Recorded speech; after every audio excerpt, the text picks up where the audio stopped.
Welcome to Scoop World Order. It's Thursday night. The Buckeye basketball team is on a tear as they march towards the national championship in basketball. Haha. I'm really excited about what they've been doing. Got another game tomorrow in the marathon stretch to try to make a miracle run to the Big Ten championship. We're going to talk about day 2 of spring practice, which I know you guys are much more interested in than this basketball season. Got a lot of buzz. Heard a lot of stuff today. Got some great intel late, so that's why the show is so late. So we're going to kind of go through what we were told, what happened when everybody was told to leave, and some of the stuff that went on when they were doing some team drills. So we're going to get into that. But first, as always, we have to be thankful. We're very grateful for you guys. Thank you guys for tuning in. Click like, click subscribe, click alert, and you'll get the alert every time we go live. This is a little bit later show. We were waiting to get some intel. We got some intel. We're going to share some of that with you, and I'm going to get on in those comments. Type, who do you want to see step up in spring football? And also, who's your pick for starting quarterback? Because I think those are two very important things. Also, shout out where you're from. Write that in the comments. I read all your comments. I love your comments. So do that. It helps us. The more comments, the better. So go ahead. Let it rip. That being said, I'm going to bring in my good friend, Nevada Buck. Nevada, how are you?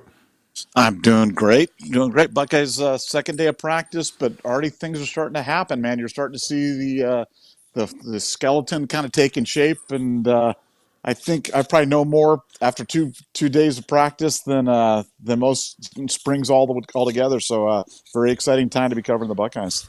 Yeah, I'm excited because there's going to be a fresh face at quarterback. I still think there isn't much of a competition that Kyle McCord is the guy. I think he had another good day today, but it's interesting to see when there's some ancillary spots. Joe Royer is a guy that's really making a move. He had a fantastic winter, but he's really looked great the first couple of days. There's no pads on yet, but there's a lot of throwing that goes on when there isn't pads on. He's a guy that really, really is explosive. Again, you have to remember that there was a point where there was basically a one-on-one day where it was him and Luke Lachey, obviously Jim Lachey's kid, and they had to pick one tight end to take, and they took Joe Royer. And Luke Lachey played against us last year. Obviously, he's a legacy. Jim Lachey is one of the greatest Buckeyes ever. He's our color commentator. So for Joe Royer to take that spot over Luke Lachey, he had to have been tremendous. And he's a kid that's faced a lot of adversity. His mother, unfortunately, passed away last season.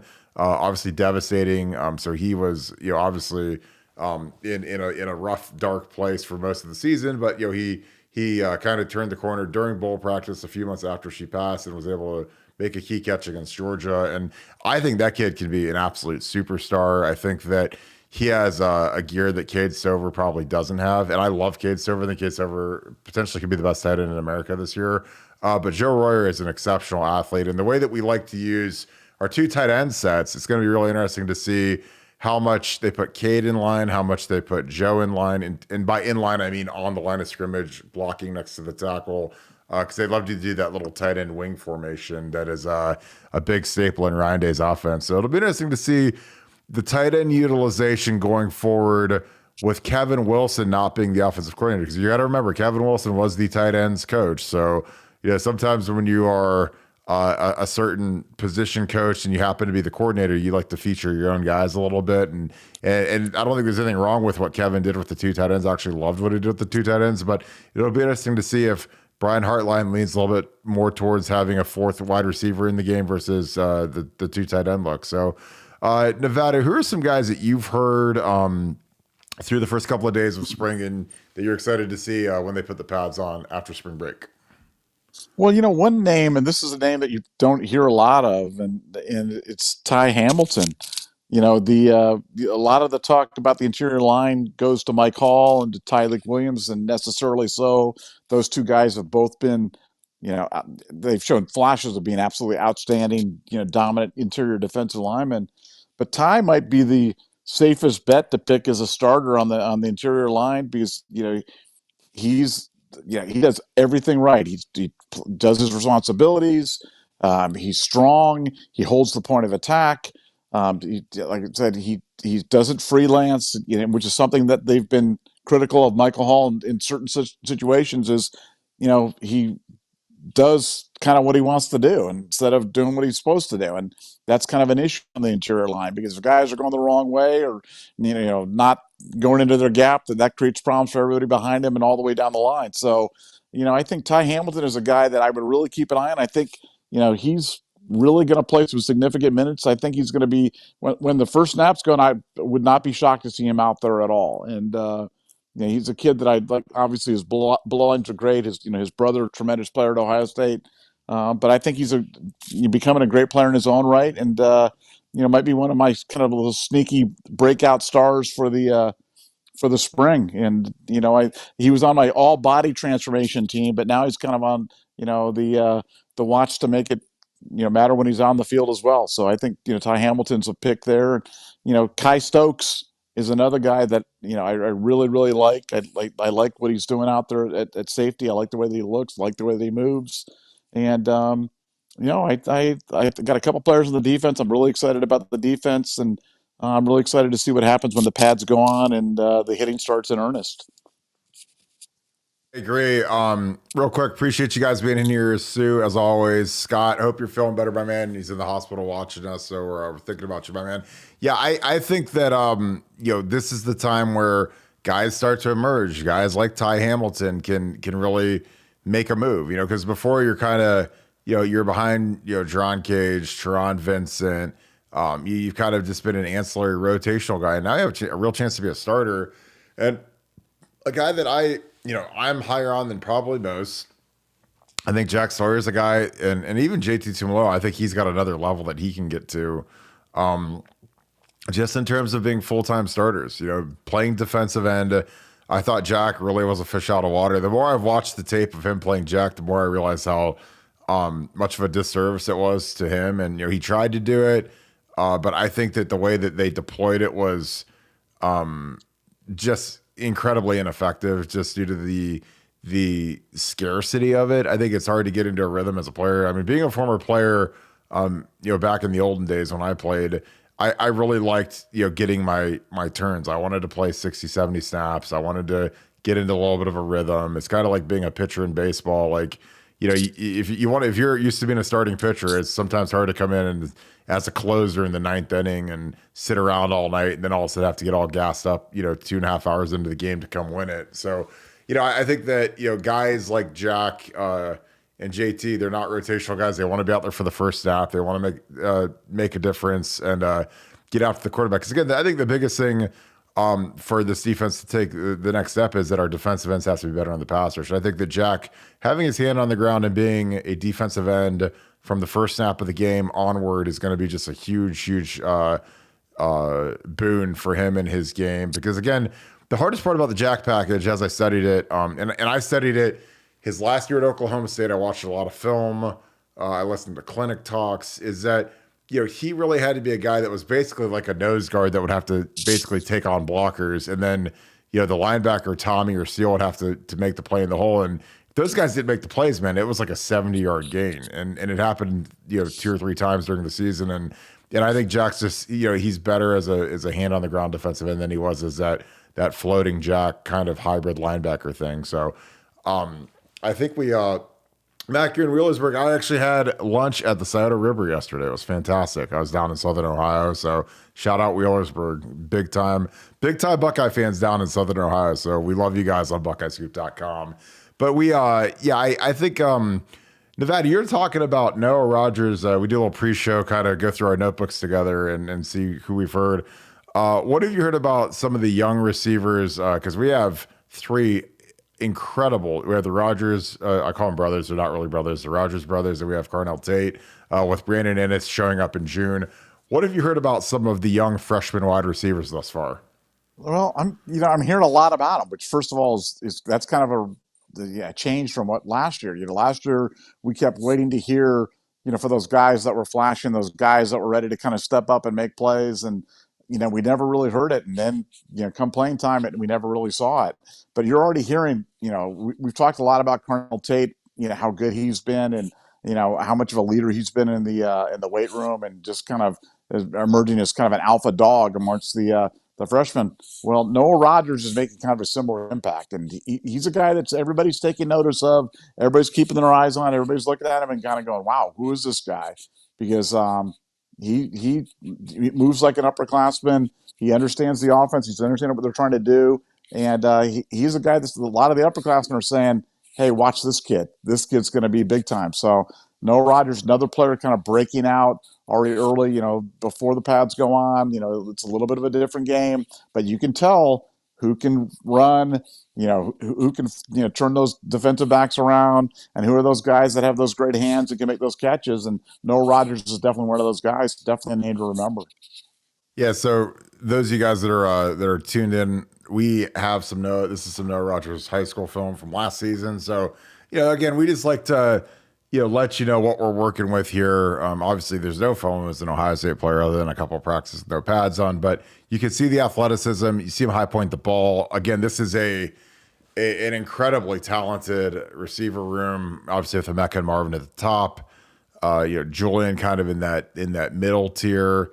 And then you've got a bunch of guys fighting for that number 4 role with Xavier Johnson, with Carnell, with the 2 Rogers kids, with Ennis, and then you've got that whole freshman class from last year.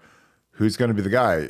Keon Graves, Caleb Burton. I mean, there's a bunch of guys that they better get on their horse and get rolling, because this is a competitive room, and that's the thing that with these true freshmen coming in, man, they are not there to wait around and wait their turn. They're trying to take spots and take jobs, and that's good. I always like guys that come in, they're not scared, they're there to work, they're not there to there's always sometimes when you have a bad room, a bad position room, sometimes there's guys that are like, "Oh, are you a try hard? Oh, you're at the jugs machine. Oh, you're hanging out in Coach Hartline's room or Coach Fry's room, whatever, because you're trying to be a suck up or be seen that you're watching extra film." But like I always hated stuff like that, because I think that guys need to do whatever it takes for them to get to the level that they want to be at, where they are, an all Big Ten, an All American, a first round pick, a top tier NFL guy. Like there's never the only ceiling that you really set is kind of what you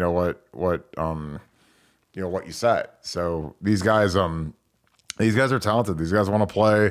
I know that there's opportunity this year, but next year, after Marvin and Emeka leave and Julian leave, there's a gigantic opportunity, because there's literally going to be 3 starting spots, and then you throw JJ Smith and JoJo Trader into the mix, and it's going to be an incredibly talented, but incredibly young unit that Brian Hartline's going to have control of. Nevada, we always have to talk O-line. I mean, the O-line is going to be one of those things I think people are going to be worried about. Josh Fryer is a guy, I got some really good feedback on Josh. Josh is a guy exceptionally tough. He's a grinder. He's gritty. He's not as pretty as Paris Johnson. Paris is like he's just a spectacular player, kind of just a prototype left tackle. Josh is more of a gritty grinder, tough guy who can fight you at left tackle. I really love his mentality, and I love his athleticism. But what do you think about the offensive line and some of the parts? And I think Carson Hinsman's actually taken a really nice step, and there's a great chance he could be our starting center week 1 once the foot hits the ball. But what are you hearing on the O-line? Well, I just, again, it's hard to tell before the pads come on, but in terms of the guys, in terms of their knowledge of the offense, in terms of their mobility, in terms of just kind of evaluating what the work that's been done during the winter, there's a lot to like about Josh Fryer. I mean, Josh Fryer, could go down as being, like we always talk about like Corey Linsley, how he didn't start a game until his 4th year in the program. Obviously, Josh has started games before now, but he could come out of relative obscurity, wearing the 41, the extra tight end jersey, and to be a really highly regarded offensive lineman at Ohio State, like really highly regarded. And the people I'm talking to are like, man, Josh is athletic. He's a guy that can windmill dunk. He's got great feet. He's, just, his knowledge of the offense is, out of this world. Super strong, super nasty, finishes it also. No, I'm excited about him at left tackle. I think we had talked most of the offseason talking about him at right tackle. At left tackle, it makes an awful lot of sense to have him flipped over there And I can't wait to see what he can do against these defensive ends, because this is going to give him a real test with live bullets about how well he's going to be able to play the position. And the people I talked to are really excited about him, really excited about the leadership role he's already taken on the offensive line, and really excited about how he looks on the left side. They're anchoring the left side with Donnie Jackson. So very excited about Josh Pryor. See, I think you put your two most veteran guys over on the left side. You can help out a little bit on the right side with Matt and whoever the right tackle ends up being. I still think it's going to be Zen, but it could be George Fitzpatrick. It could be Tigra. I mean, it's kind of open trial. It's basically whoever wants to pass protect the best versus JT2 Malala, you get to win the job. So I think it's going to be really, it's going to be a great battle. I think, again, that, I always say this and I don't like saying this out loud, but whoever can say the healthiest and make it through at a high level, I always think that that's the kind of the best indicator of what who's going to be at the leader when you start camp. And even as you get into camp and as you get into the season, I obviously you're going to probably name a starter, but sometimes competitions go into the season. I mean, when I was competing to be the right tackle, I was rotating in the first 3-4 games, and then by about the 5th game, I was the starting right tackle in '04. But I didn't win the job out of camp. I got hurt during spring ball. So again, that's probably why I bring that up, because, I felt like I was the best right tackle. I know I was the best right tackle. I ended up being the best right tackle. But, if you're hurt, it doesn't matter how good you are. So, some of these guys, as practices get more physical and things get tougher, they just got to keep coming. And a guy that, in my mind, that fits that profile is Jacob James, who was our backup center last year. Great kid, coach's son, comes from a great program down in Cincinnati. He's a kid that is fighting and scrapping to get as much practice as he can. He's not cleared to do live 11-on-11 work, but he's doing individual drills and doing as much as he can. And I'm sure it's ripping his heart out right now that he's not able to play, because I mean, he sat behind Luke, who is his classmate in the same recruiting class, and Luke, is already 3 and out and going pro, and Jacob's trying to make his first career start and take that job. So he's fist fighting to try and to get in there and not let Carson Hinsman run away with the job. Because that's the hard part is when you're injured and you're watching, it's like, obviously, of course you want the guy to do well, but like, deep down, like you don't want him to do that well. Like you want to because if Carson Hinsman turns into LaCharles Bentley or Nick Mangold, then Jacob James is watching, and he's been passed by a younger guy. So that's kind of some of the stuff that like people don't say out loud, but you want to play and you want to start. And, if you get beat out, then it's like, what do I do? Do I wait around? Do I transfer? Like that's kind of the tough part that goes into spring ball. Nevada, we're going to shift to the safeties, because that is probably, outside of the offensive line, the hottest room in terms of competition, talent. Obviously, you had Jihad Carter, the kid from Syracuse. You've got Sonny Styles, who is, as talented of a safety as we've probably ever had, if he even stays a safety, because he could, he's a couple of Big Macs away from being an outside linebacker. But what are your thoughts on the safety room? A guy that I love, Josh Proctor, is starting at this very moment. And he's a kid that, guys, a lot of 6-year guys that went through what Josh went through last year would have transferred out and nobody would have blamed him. But this kid decided he wanted to stay a Buckeye. And I'm sure he talked it out with, with Jim Knowles and with Ryan Day and with, his position coaches. And he's back and he's starting. And I hope he has a massive year. Again, I've heard from really good sources, not people that have only watched like one safety in life, say that he's really talented and he just kills guys. So I hope he can put it all together this year for our sake. But Nevada, give me your thoughts on the safeties, Josh Proctor, Sonny Styles, Kai Stokes, kind of a rundown of what you hope for and what you've heard so far. Well, I think, as we talked about last night, I think they really want to try to get, Sonny Styles on the field, via the safety route. And when I had it broken down for me kind of as simply as could possibly be put, it was like, look, you already know that you've got Lathan Ransom and Josh Proctor that are more than likely, one of your 2 or your 3 starters at your safety spot, considering the fact that Knowles likes to play 3. And, if you're in a likely running down, you'd like to see Sonny out there. And if you're in a likely passing down, you probably like to see Jihad Carter out there. And, that made a lot of sense to me, whether however you call them, the free, the strong, the bandit, or whatever, the adjuster, the implementer, whatever it is. But they're going to try to get Sonny on the field via the safety route, and boy, I mean, that would be intimidating as heck to see Sonny Styles and Josh Proctor roaming around the defensive backfield. They're looking to take guys' heads off. That's for sure. So I think we're going to see a lot of that. They're going to see how that works. They're going to see how they can match that up. And yeah, I like you said, the safety competition is going to be one of the most fierce throughout the spring. And hey, the fact that Josh Proctor decided to come back for a 6 year after basically getting stoned last year, where they just said you're not playing.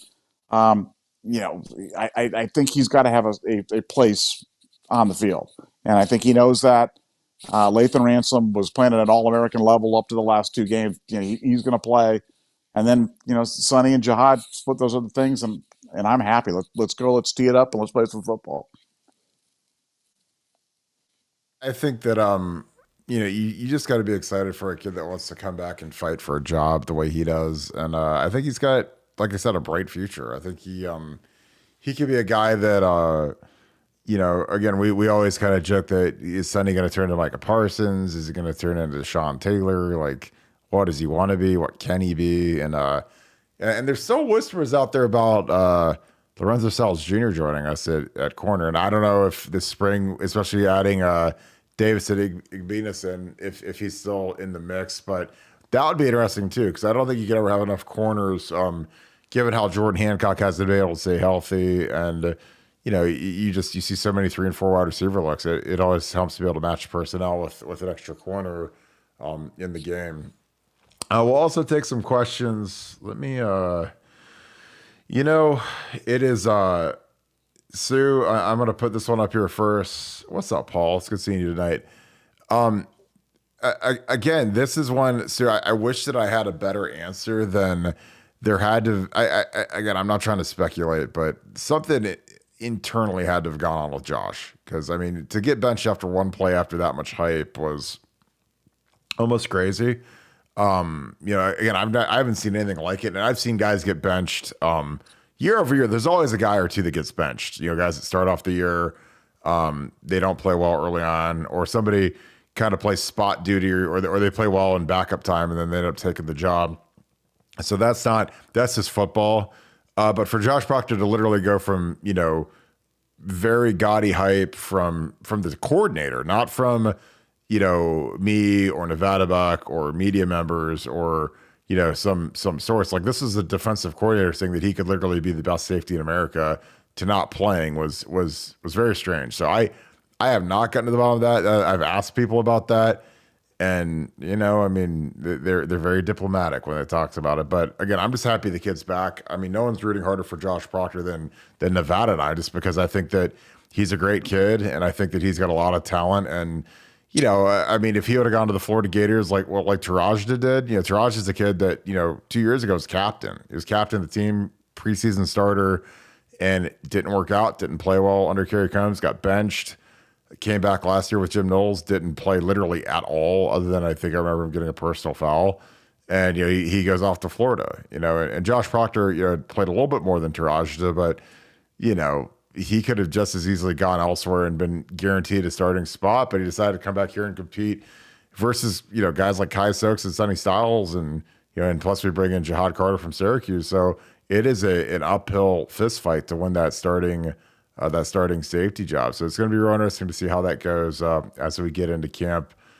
But yeah, I do not have an answer on Proctor. Nevada, I don't think you do either, but your thoughts on the Proctor thing last year? I know we talked about that ad nauseum, but it was just such a strange situation. Well, I had heard on that first play, that they had practiced against that they talked about that. They talked about him not being late, and he was late and missed wrapping that guy up. And I think it was Styles, right? It was the other Styles that went for like 64 yards or whatever it was, and then we stopped him. But I think it was a quick trip to the doghouse, because it was something that they had talked about so many times, and then he missed it anyway. And I think Jim Knowles got frustrated with that, but the rest of the season was just a complete mystery to me because I understand doing that maybe for the game, maybe for a half, but for the entire season, like I said, it was a weird one. I'm not sure we'll ever really understand it. Yeah, it was just a different deal. But yeah, I'm excited to see what he can do. This is another good question, CJ.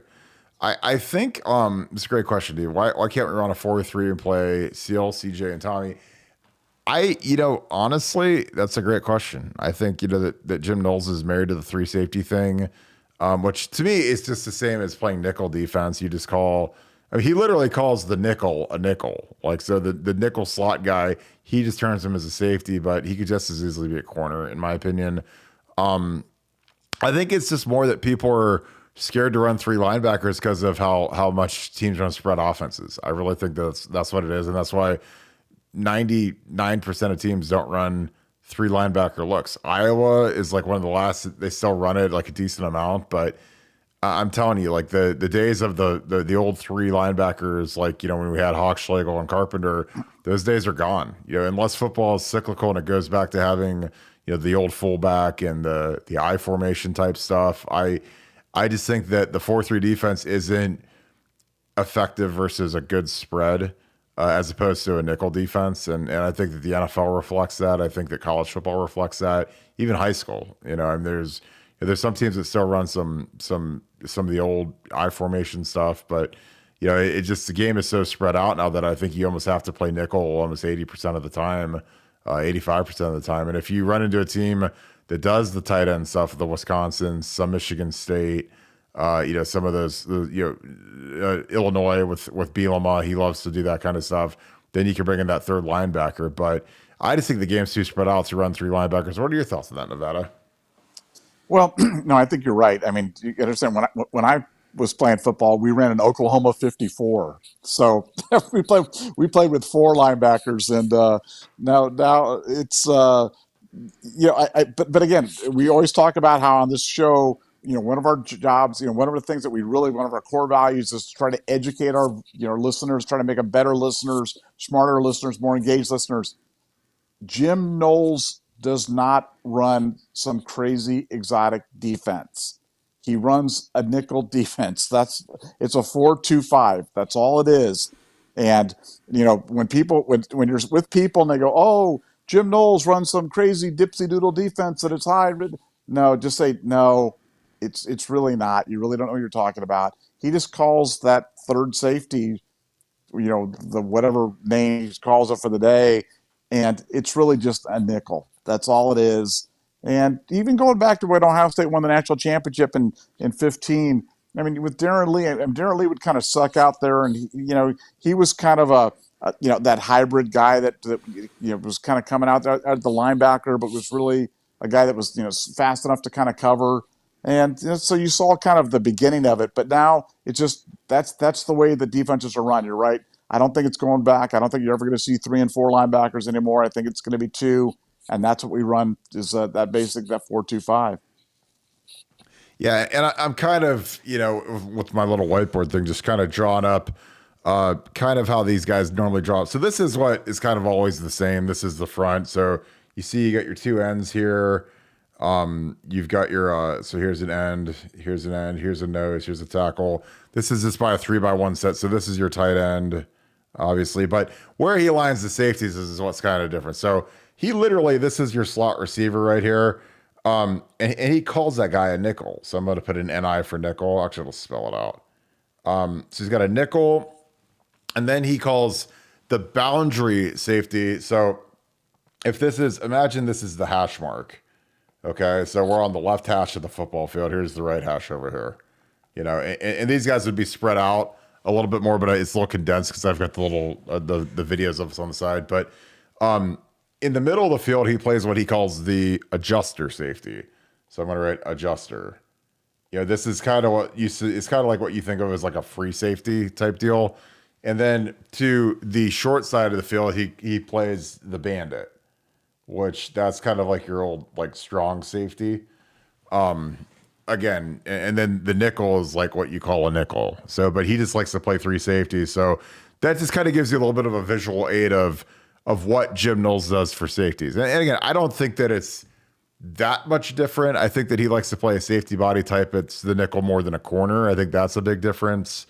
And sometimes he'll play, three safeties, deep, like across the deal. Like he'll align the adjuster, the nickel, and then the bandit here, and he'll have his corners up here, which is a little different, but it's not that crazy different. Apologize, I got kind of screwy there, but I just, I always hear how's the defense different, or this wacky three safety thing, and it's really not that different. I mean, the Jack thing was kind of different, but his base defense isn't that crazy different. So again, I just wanted to kind of draw that so you guys could get a visual of what it looks like, because sometimes when you say, oh, three safeties and bandit and adjuster and nickel, and I'm like, 90% of the defenses when you turn the TV on are in nickel defense. So that's kind of what we run. We just like to run a third safety there instead of a third corner. I mean, that's the biggest difference to me, is that I think that we give up some coverage skills for some run stopping skills by playing a safety as the slot guy instead of a corner. But that's just my opinion.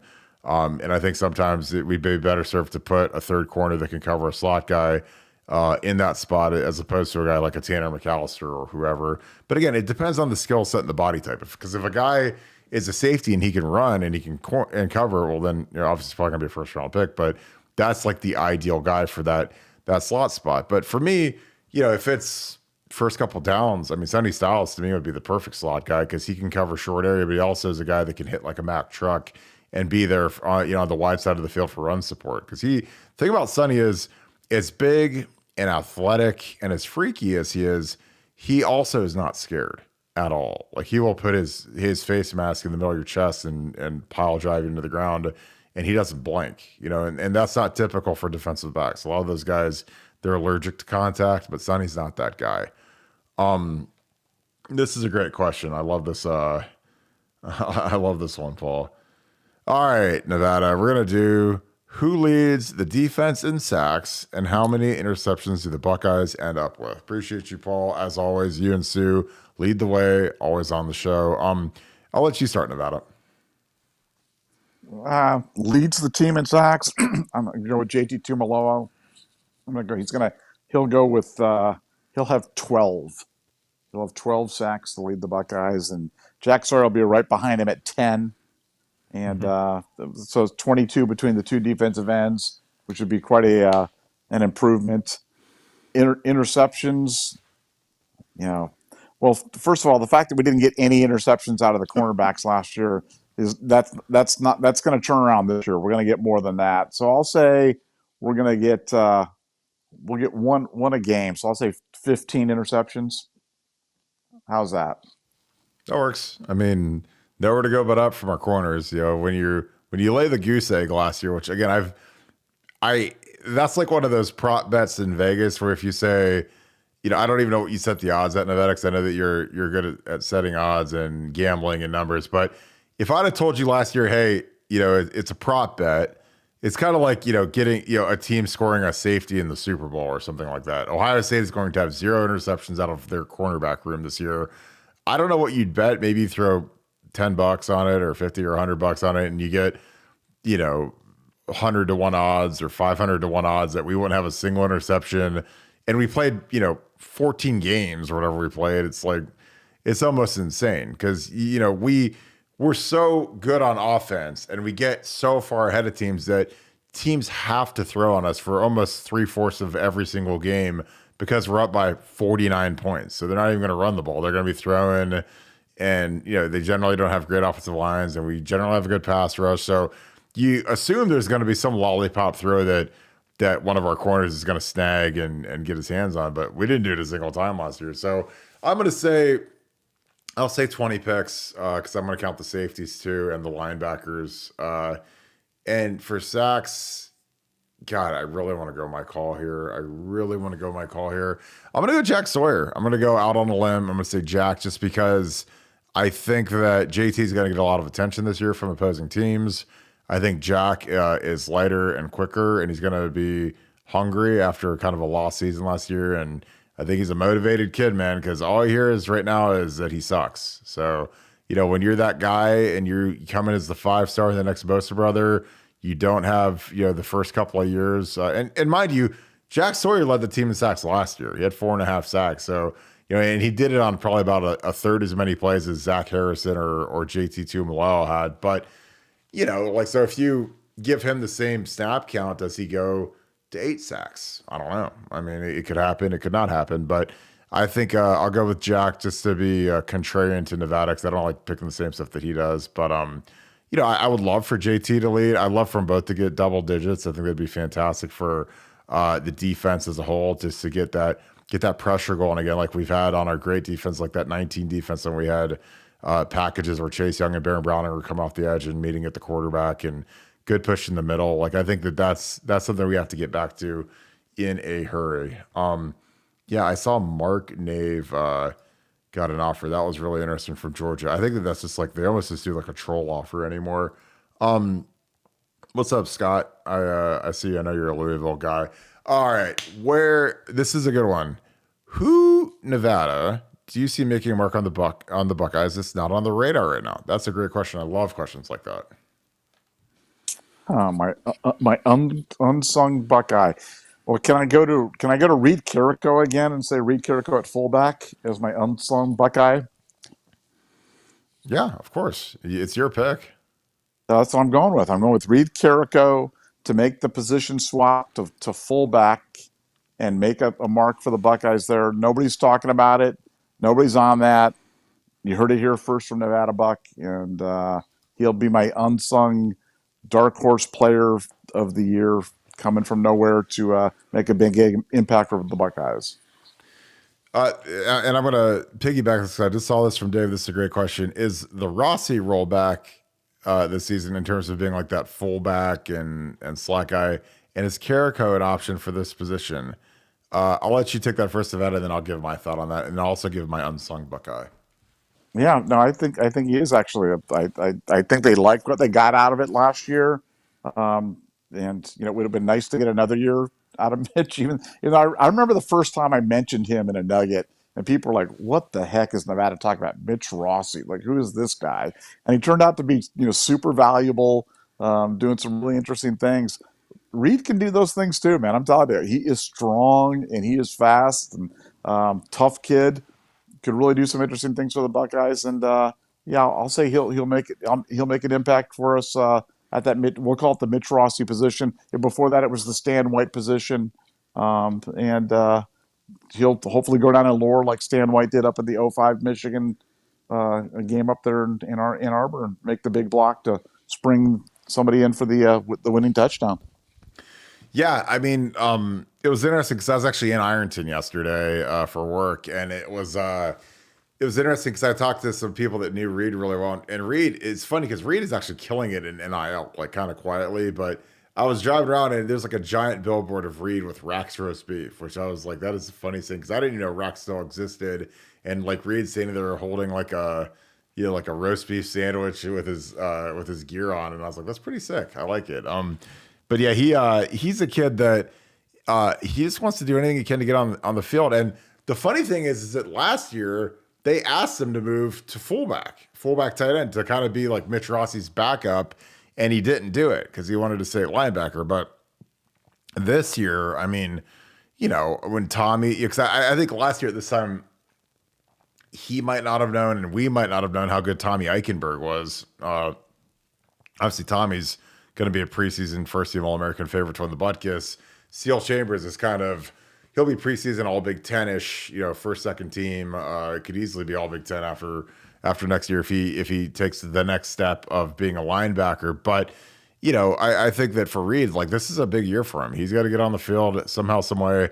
I know they want him to be a special teams demon, but you can kind of cut your teeth being that tough blocking back and he's really athletic. Like I had a guy in the Woody Hayes who I really trust say that kid can float. And by float, like he can like really, really run. Like he's a very smooth athlete. And again, he's a kid from Southern Ohio. He's a tough kid. Like when you think of Ironton, you think of roughneck, tough guys. You don't think of smooth, polished athletes, but Reed is that. But he's also tough as nails. But I think that the Rossi role is something that really didn't exist for a long time because Urban didn't believe in playing a fullback basically ever.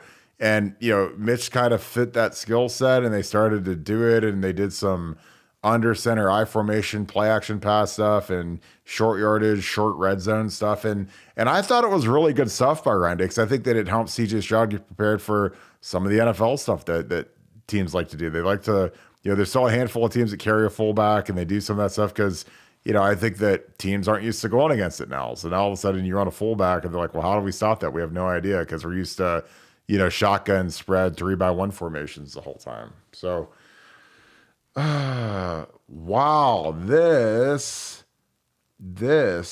is a great question. Jay Beggs. Wow. Tim Gardner. What a blast from the past. What really happened to Tim Gardner, an offensive tackle from the 2013 and 14 class? Props to you guys, man. You guys are an incredibly educated crew because some of the names you guys bring up are just crazy. So Tim Gardner was a kid that I was really close with. He's a kid that I really liked, worked really hard. The interesting thing about Tim is he was like a 3-star type guy, project type guy. Most people didn't think he was like that great, but he came out to camp and like he was like a decent looking kid, a little heavy. But God, he had just incredible feet. Oh my God. So we do this one-on-one pass rush drill, which I'm sure you guys have seen at a lot of scouting combines or whatever. And Ed Warner and I are watching him. And this kid, like this little chubby kid, gets out there, and the defensive end that was out there was Tyquan Lewis. And Tyquan was just an absolute terror off the edge. He was unbelievably good. He was a kid that we offered, we really wanted. He's a guy that was Bama, Clemson, Florida. He had every offer. He was a great player. And Tim went out to left tackle and locked him down like over and over again, stayed in front of him, got his hands on him, like clamped him. And like, we're watching this kid and we kept watching him. And the more we watched him, the more we liked him. We liked his attitude. He was tough, worked really hard. Just a nice kid. He, lived with grandma. Grandma was, old, 80 something years old, whatever. And, but the kid, it was funny because we liked him. We weren't going to offer him that day, but we said, look, we want you to lose 25 pounds and be, 310 and come back to Friday Night Lights. So this kid literally dropped 25 pounds in like, 6 weeks or whatever. He ran every night. His grandma had him run every night. And he was a really like, he was just a great kid. And he came to Friday Night Lights and he had a really nice performance there too. And then, we get down the road and we end up offering the kid. And I really liked him. And he got to Ohio State. And I don't know if he failed a drug test or what happened, but he ended up leaving like almost immediately. It was almost crazy. And I asked Ed Warren, I was like, what happened to Tim? Like he just got here and he's already gone, and something like that happened. And, I think he's like a classic case of if he would have stayed in Mickey Marotti's weight room with Ed Warner coaching him there, like he could have been an NFL guy. But, he ends up going to Indiana and he kind of bounces around like the XFL and the USFL and all these other weird leagues. And, once you get out of the kind of the track that you're in when you're at Ohio State, all bets are off. Honestly, it reminds me a lot of Torrance Gibson. Torrance Gibson's a kid that if he just stayed on the rails at Ohio State and he didn't get screwed over by that girl that basically got him kicked out of school and expelled from school, he's probably on his second contract in the NFL right now.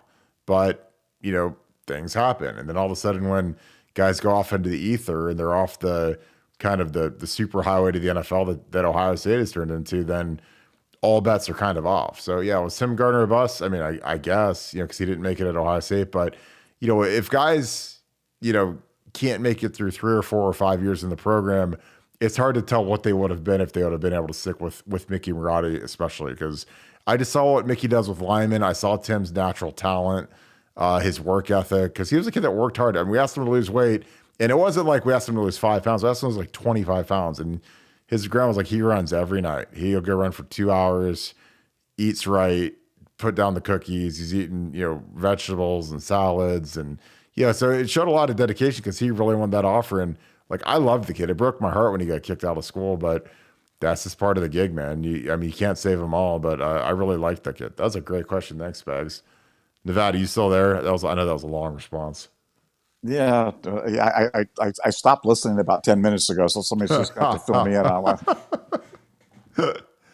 You got any of those guys like that in your past? Oh yeah. Well, it's funny when Tim Gardner came. It was, or I should say, when Tim Gardner was recruited and came and left, and then DeJuan Jones kind of got offered out of Indiana. Like your thoughts immediately go to it.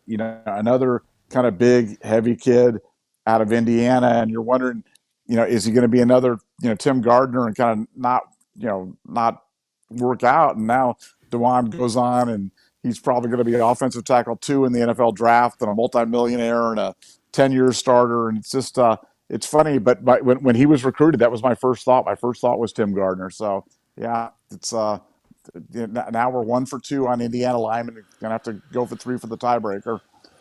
Yeah, if you count D lineman, we had Dexter too. Dexter Larimore was a second round guy. But no, it's sad when you see some of these kids that really could have made it and they don't. This is a great question, Evan. Kirk in Nevada. And so I'll start with you, Nevada. Do you see Ryan Day focusing on the run more this season? In the case of McCord Brown, since they're a slight setback from previous quarterbacks, or do you think Day will still favor the pass over the run? And by Day, I assume you also mean Brian Hartline, the new offensive coordinator in Nevada. You can take the first crack at that. I think that as long as Ryan Day is here at Ohio State, we will always be pass first. With Brian Hartline as the offensive coordinator, will most certainly be pass first. So I think they'll ask the quarterbacks to do different things, though. I think they'll, as we've talked about, I think they'll ask the quarterbacks to be a little bit more mobile, take a few more chances with their legs, try to extend plays a little bit more, and they'll try to get them going with some easy routes, some easy throws early on in the games, and then kind of see if they can kind of progress them along the route tree as they kind of move deeper into the season and deeper into as the opponents go. But no, I think we'll always be fast first. I think that's just the way it is with Ryan Day. That's what he's most comfortable with. You got to remember, Ryan Day was a quarterback, and he was a quarterback. He thinks like a quarterback. He likes to coach quarterbacks, and what do quarterbacks like to do? Rather than to hand it off, man, they like to throw it. So I think we'll always be throwing, and I think this year will be no different. Although we're going to have some terrific running backs. We're going to have probably one of the deepest running back rooms we've ever had. So we're going to have plenty of guys that can do it. But I think they'll probably try to activate them by swinging passes out of the backfield, which is another way to get your quarterbacks going. Some easy, almost like long handoffs, those swing passes out to the backs, and that's another way to get the backs involved and get the quarterbacks running as well. So that's what I think the offense is going to look like. Yeah, I mean, if you put a gun to my head, I think we're going to throw it more. I mean, if Brian's calling the plays and he's got to look at those receivers in the eyes, and they all want their touches and targets, and that I think the thing that I'm most curious about is how well will Brian Hartline marry the passing game to the running game when he's been a passing game guy his whole life. He's been a receiver, wide receivers coach, no background in the running game at all, and frankly, I'm sure that he has some knowledge of it, but again, how much do you stick to it when you have Marvin and a Mech out there? Like, that can be tough. I mean, when you've got a team, O-line is going to be, you're breaking in some new guys, and you've got the two best receivers in the country. Are you going to air it out 80% of the time, 75% of the time? Because we know passing is so overpowered now because of how they call illegal contact, they call holding, defensive pass interference. I mean, and then, if they catch the ball, then obviously, they get a huge gain out of that too. So there's all these like good things that can happen when you throw the ball that don't exist when you run the ball. So it's going to be interesting. And I think a lot of it's going to come down to our pass protection, how stout we are on the edges with the tackles, and how comfortable is Kyle McCord throwing the ball. Like, I'm sure that he's going to want to throw it. He's a quarterback, but the thing that I worry about, and the thing that is tough, and I had a really, really esteemed coach that I talked to today, actually, talk about how, you need to be able to run the ball to protect the defense. If the defense is struggling, burn some clock, keep them off the field, let them rest, get reorganized, whatever. And also, the ability to run the ball when the team knows that you have to run it. Like when you have to grind the clock out. And it goes both ways. It's both running the ball when they know you have to run it and stopping the run when you know they have to run it. Like against Michigan at the end of the game last year, where we needed to get a stop and we didn't get it done. Or if you're salting down a game like the Georgia game and you just got to keep running the ball to get, like it's like I've told people, like, look, we were 10 yards away from winning a national championship. If we kick a 40-yard field goal with Noah Ruggles, he probably drills that, but he'd never hit a 50-yarder before. And that's a big round number for a kicker in a situation where you're playing the Georgia Bulldogs in essentially what is a de facto national championship game.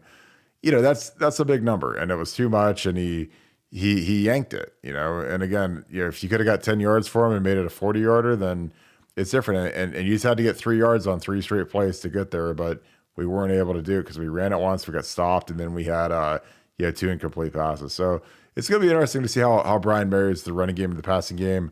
Nevada, do you think that now that Brian Hartline is going to be the offensive coordinator, that there could be could the Buckeye Nation turn on him a little bit like they have in the past? Oh, I think absolutely. I think if he has a challenging game, I think the honeymoon's over for Brian, and they'll be calling for his head so soon. But no, Brian's got he's got a longer leash than most because of his recruiting chops. But offensive coordinators generally, I remember Tom Herman. But Tom Herman came to Ohio State and was kind of like who, and then he started doing great things. And everybody's like, yay! And then by the time he left, it was like Menza, he's a bum. Get him out of here. We hate him. So I think Hartline will probably have something similar. But I was thinking about something you just said earlier, which I thought was really, really great about passing. Remember they used to say with Woody Hayes, yeah, 3 things can happen when you pass, and 2 of them are bad, or something like that. And now with passing, you're right. There's about 9 things that can happen, and about 7 of them are good. You know what I'm saying? You can get illegal contact. You can get a holding. You can get a pass interference. You can get a catch. You can get you can have your quarterback break the contain and run. So yeah, there's so many more the options that are open to you when you're passing. But Brian's going to have to figure out how to utilize the run along with the pass, and I think it's going to be a challenge for him because he's a wide receiver. He's never known anything having to do with the running game. He's always been about the passing game, and I think it's going to be a huge challenge for him. And we talked about this when Kerry Combs, came as a defensive coordinator. We were all excited to have him back because the rah rah and the recruiting. But we talked about how he's never done it before. Well, Brian's never done it before either, and I know why they did it. I understand why they did it. I think it makes all the sense in the world they did it. But it's going to be a change, and I think Buckeye Nation's just got to be a little patient with him because he's going to be learning on the job, and it's going to be very interesting to watch the first few games, and especially when we go to Notre Dame after we've had the warm up games going to see how Brian's done and how he's managed to figure it out because never done it before, and he's learning on the job. It'd be fascinating if they put him up in the booth or not, or if they keep him down on the field. I've always thought that offensive coordinators should be up in the booth. I've just been in the booth. I've seen like a controlled setting. Again, it's like, those of you that have taken the ACT, the SAT, the MCAT, the LSAT, any sort of standardized test. That's kind of what it's like. Usually in a testing center, it's quiet, climate controlled, whatever. You won't want to do it walking up and down a sideline at a football game where it's loud and crazy. And that's kind of the level of concentration that you need. And like I sat next to Tom Herman when he called the plays, and I've seen Kevin Wilson sat in the box last year when he was working with Ryan. Obviously Ryan being the head coach calling the plays was something that I think he was good at, but I think that the overall management of the game could have been better if he wasn't so focused on burning up his energy, running the offense, because that is a tough job. That is a full-time job, and being the head coach is a full-time job. So when you try to do both instead of having someone that you can delegate that to, it is tough to wear both hats. We'll take let's see, we'll do one more question. And again, Dave, I totally agree with this.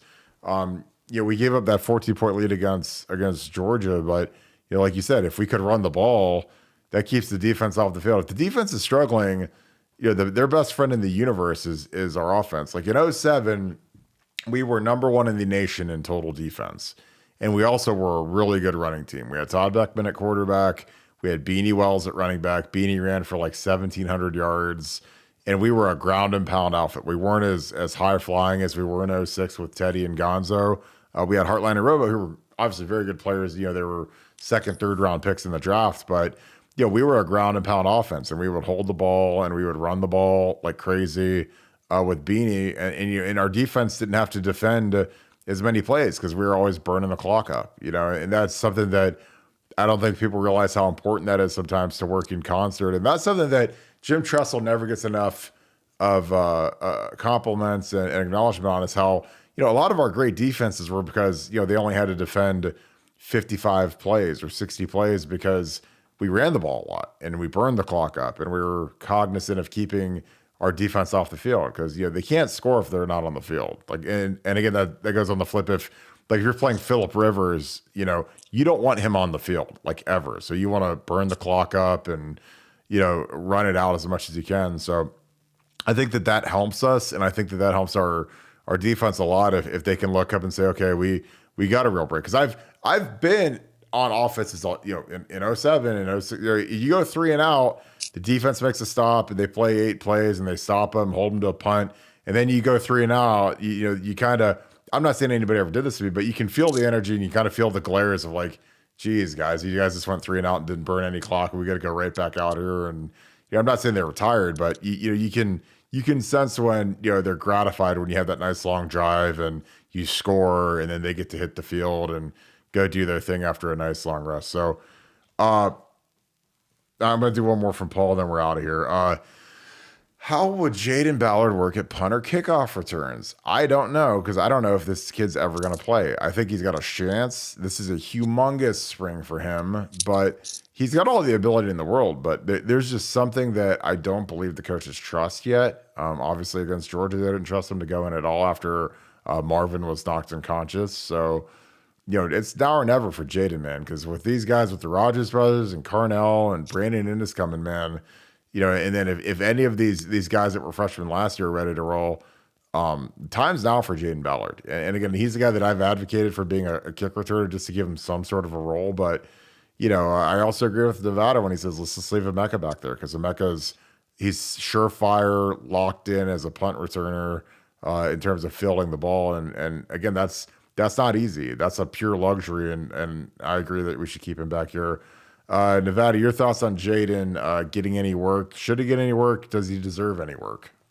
Well, I mean, we thought he'd get work, coming out of the bowl. I mean, he's a burner. He's a guy that's, you're right there is amongst the fastest guys on the team, if not the fastest guy on the team. I think kickoff returns would be a great, place for him to cut his teeth, given the depth in the wide receiver room. Punts, as we've talked about, I'm a little bit hazy on that, but certainly a kickoff return, I'd give him a shot. And I would be surprised if he doesn't get a shot as the kickoff returner this year, because I know that they're giving a couple of guys different looks and they're definitely considering him. So I wouldn't be surprised to see that happen. Yeah, I totally agree. Well, we're going to wrap this thing. As always, we appreciate you guys. Thank you, Nevada, as always. So we are going to wrap this thing up. If you guys enjoyed this content, BuckeyeScoop.com, it needs to be your new home and your new homepage on your website. We appreciate all you guys that tune in, all of you guys that have subscribed there. So it's just an awesome community. It's so fun to be on there. Our game threads during the basketball games have been crazy. A lot of recruiting news with Bill the Bank Green has been popping off. And again, we get our reports from practice. We do these things. We have a big nugget coming up tomorrow talking about the movers and shakers of the first 2 days of practice as they break for spring break. So we're going to get that out there for our subscribers. So we would love for you to join the BuckeyeScoop.com family, because it is a awesome place to hang out as you guys are watching the game or you want the latest on the spring ball. So as always, if you guys can hit that like button on the way out, appreciate you guys as always. Click subscribe, click the alert bell. Those are all great ways to make sure you don't miss any of our live content. We love the interaction with you guys. Thank you to all of our regulars that are in here. You guys are the best. Love seeing the familiar faces and getting these great questions from you guys. So hope you guys have a great rest of your day. Thank you so much, Buckeye Nation, and thank you, Scoop family, and thank you to all the regulars of our Scoop live shows. We love you guys. We appreciate you guys so much. I hope you guys have a great rest of your day. See you guys on BuckeyeScoop.com. Go Bucks.